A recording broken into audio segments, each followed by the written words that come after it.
Hari Om.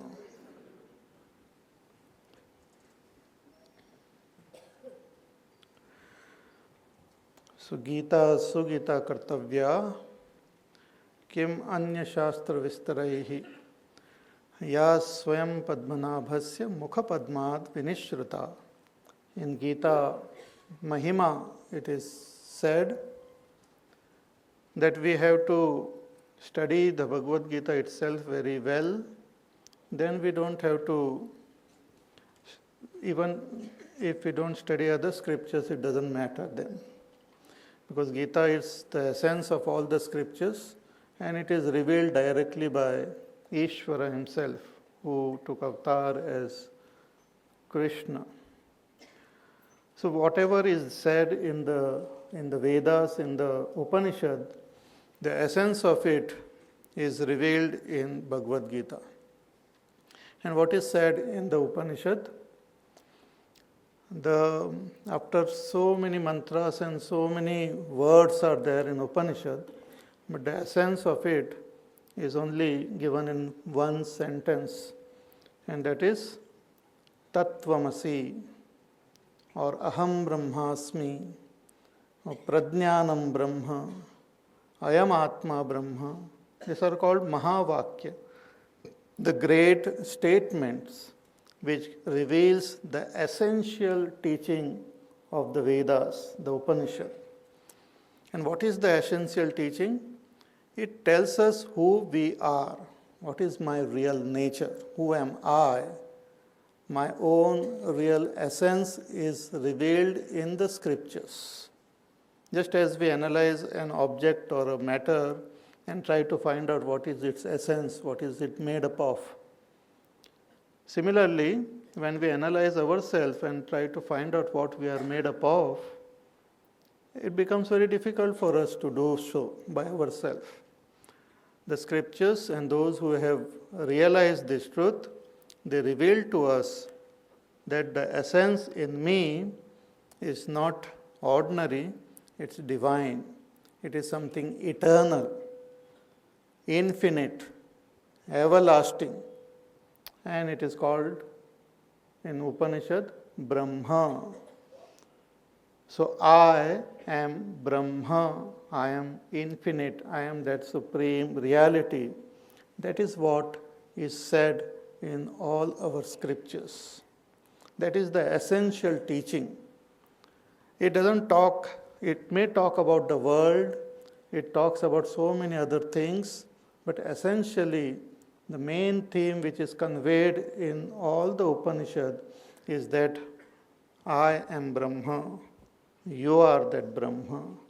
Your essence, your very core of your being is Brahma. Just as we see an object, even this petal, but what is the essence of this petal?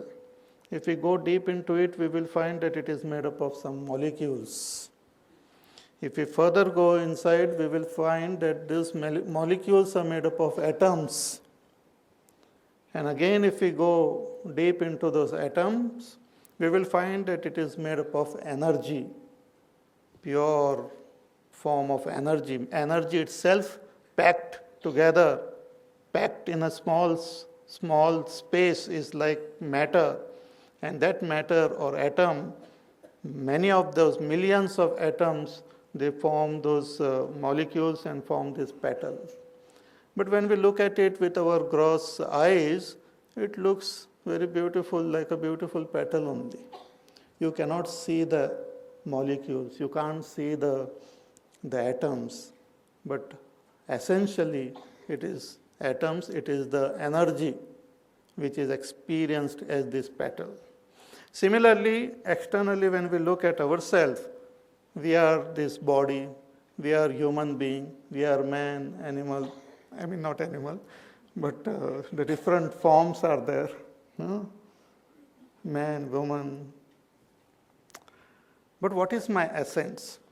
If I go deep into myself, I find that I am made up of thoughts, I am made up of feelings, ideas, concepts, philosophies. But again, further down if I go, I find that I am made up of consciousness, I am aware, I am that awareness And that awareness is not limited only to this body, but that awareness is unlimited beyond this body also, which is the very essence, the very substratum of all that I see, all that I experience. So that pure awareness, which is all pervading, infinite, all powerful, is named as Brahma in Upanishad.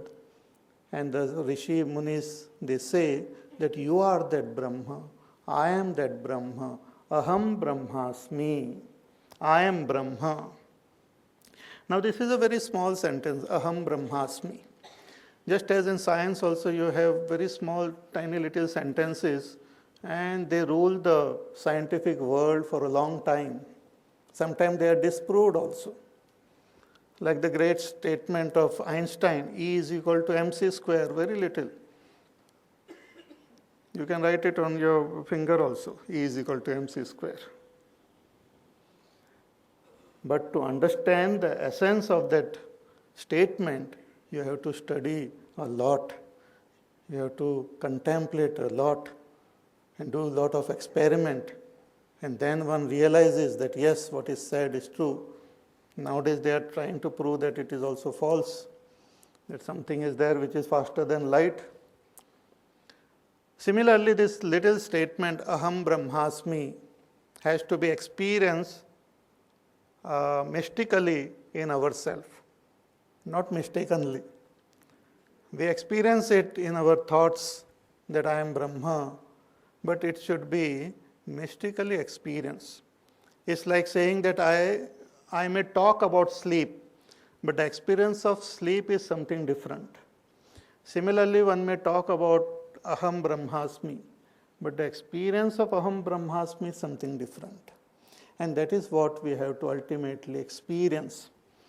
And this experience happens in the state of meditation.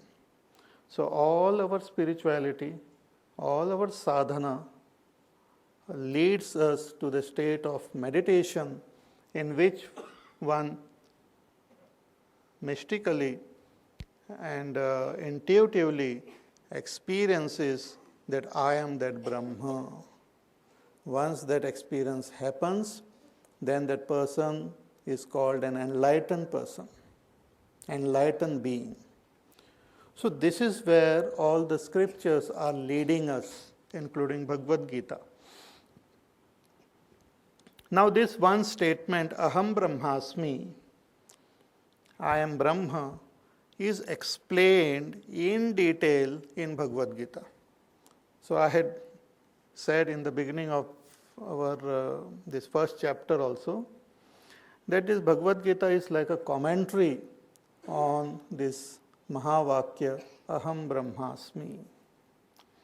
We have now reached the 18th chapter, but all the previous chapters also are like commentary on this Aham Brahmasmi. So the whole Bhagavad Gita can be broadly divided into 3 sections of 6 chapters each. The first 6 chapters, then second and the last. And all these 3 sections as though explain to us the meaning of this statement, Aham, Brahma and Asmi, that I am Brahma. In Sanskrit, the syntax is different. Aham, Brahma, Asmi. So I, Brahma, am. So the first 6 chapters talks about I, whom I consider myself to be. They begin with I. What is my concept about myself? What is my body? What is my thinking? What are my emotions? What are my day-to-day activities in this world? The whole analysis is done from an individual standpoint. Taking Arjuna as our representative, the whole philosophy is revealed from an individual standpoint. So we saw in the first 6 chapters how in the first chapter Arjuna gets deluded confused regarding his own nature and his duties. When I don't know myself, this twofold confusion happens. I don't know then what is my exact identity, and I don't know what are my duties. And this confusion leads to sorrow, leads to a sense of incompleteness, grief, what you call a sense of dissatisfaction in our life. Many of our dissatisfaction, if you observe, it is because we are not very clear about who am I, what is my role in this world, what I have to do, what I have to gain, why I have taken this birth in this world, what is the meaning of life, what is the meaning of death. These are not understood properly. It leads to deep sense of dissatisfaction. So this type of feeling came in Arjuna's mind also. And from the second chapter onwards, Bhagavan revealed to him his real identity. So second chapter talks about that supreme self, that I am, that supreme self, that Atma Tattva, not the physical body, not the mind, but that consciousness which is the witness of this body-mind complex.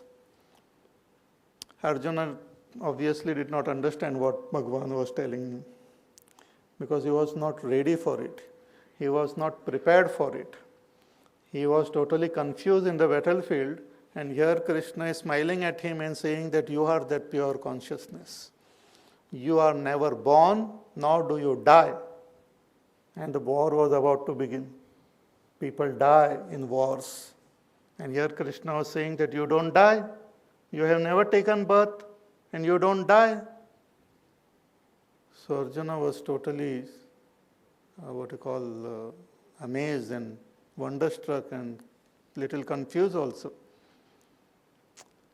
Then in order to make him understand this statement that you are that pure consciousness which is never born and never dies, Bhagavan teaches Arjuna the art of acting in this world in such a way that slowly and steadily we become prepared to understand this statement. Our mind becomes pure and single-pointed to make us understand this statement. So all the sadhanas which were explained there is to make the mind more and more balanced, pure, steady, so that we can understand the statement of the Upanishads that I am that Brahma. So in order to make the mind pure, Bhagavan taught Arjuna the path of Karma Yoga. So in the third chapter, fourth chapter, fifth chapter, Bhagavan talked about Karma Yoga essentially. He also talked about Upasana, a special spiritual practice which will help to make the mind further pure. See, Karma Yoga, performing action, not only gives us what we need in this world for our day-to-day living, but it also